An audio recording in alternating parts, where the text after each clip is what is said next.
Ecco, prima di cedere la parola al primo dei due relatori, a Francesco Bicciato, che ringrazio, proviamo ad attaccare i fili fra l'intervento di Tatiana e del sindaco De Bernardin e l'attività del fondo pensione. All'inizio di aprile al Salone del Risparmio a Milano 15.000 persone, è un numero record, hanno partecipato, e io stesso sono andato con i colleghi della funzione finanza.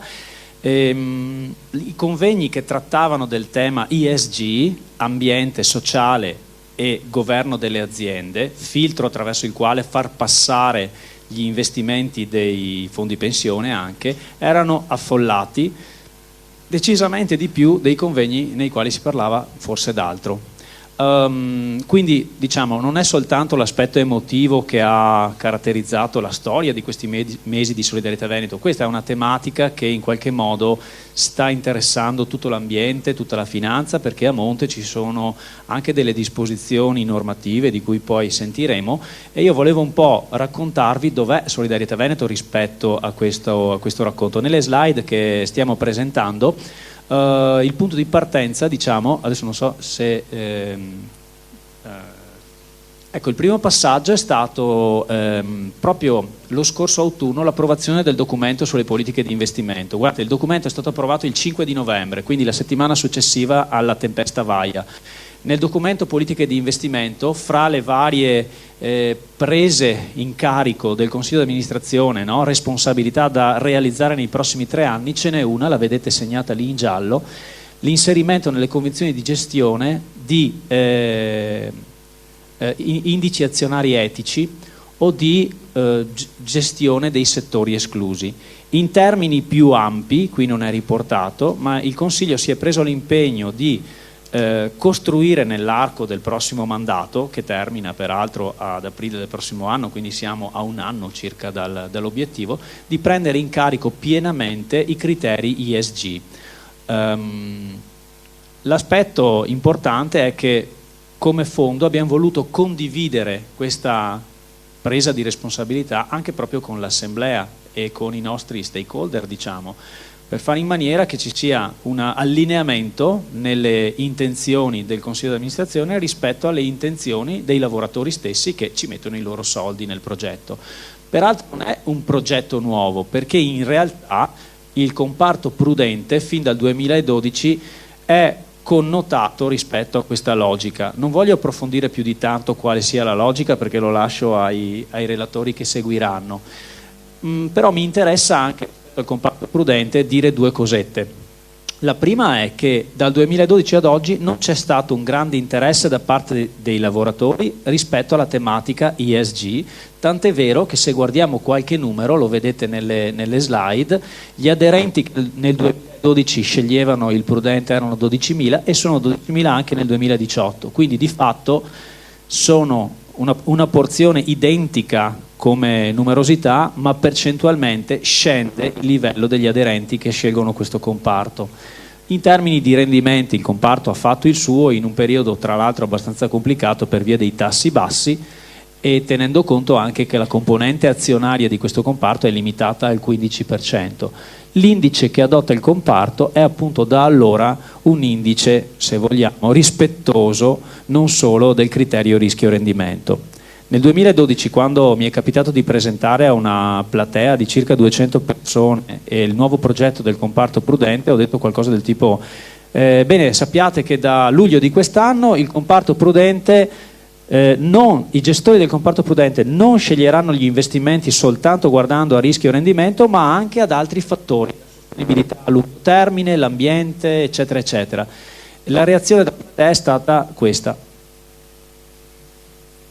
della serie: che cosa stai dicendo? Tutto sommato non mi interessa, non so neppure di che cosa tu stia parlando. Ecco, in questi 6 anni peraltro è cambiato tutto, ed è cambiato anche con forza crescente, probabilmente per tutta una serie di fattori che non dipendono certamente soltanto dal fondo, e forse ecco per questo siamo giunti al momento in cui c'è la necessità di prendere dato di un cambiamento più complessivo. Abbiamo lanciato nei mesi scorsi un sondaggio, no? Spero si veda, qui è un po' in piccolo, Abbiamo chiesto alcune cose ai nostri iscritti. La prima è, secondo te, eventi climatici estremi come quelli a cui abbiamo assistito lo scorso autunno in Veneto potranno verificarsi di nuovo?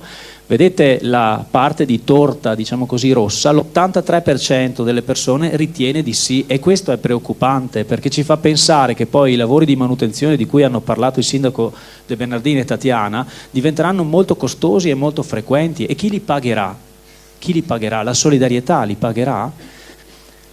Non solo, agli iscritti abbiamo chiesto anche: pensi sia possibile intervenire oggi per migliorare la situazione climatica e ambientale futura? C'è un moderato ottimismo, anche se c'è chi pensa che forse sia anche tardi, ma poi qualcuno ci dirà qualcosa di più di questo. Il 67% dei nostri iscritti pensa che i cittadini possano fare qualche cosa, quindi va colto probabilmente questo interesse. Ritieni, chiedevamo agli iscritti, ritieni che un fondo pensione come Solidarietà Veneto possa avere un ruolo attivo nel miglioramento della situazione climatica, ambientale e futura? La grandissima parte degli iscritti dice di sì. È un affidamento di responsabilità, non banale. Attualmente il comparto prudente di Solidarietà Veneto riserva una quota dell'investimento a strumenti aventi carattere socialmente responsabile. Vorresti che questo approccio, vedete la parte rossa, venisse esteso a tutti gli altri comparti? Ecco, 3/4 dei nostri iscritti vorrebbero che questo approccio venisse esteso. Qualora Solidarietà Veneto adottasse, ecco, diciamo, c'è una volontà che mi pare nitida, chiara, ok? Magari non tutti risponderanno ai sondaggi, però tutto sommato il sondaggio ci dà un'indicazione abbastanza chiara. Questa è una domanda un po' più pepata. Qualora Solidarietà Veneto adottasse un approccio volto alla tutela ambientale, attivando una campagna di riduzione dei consumi energetici e selezionando investimenti socialmente responsabili, saresti disposto a sostenere una riduzione della performance del tuo comparto? Che non è detto che ci sia, ma potrebbe esserci.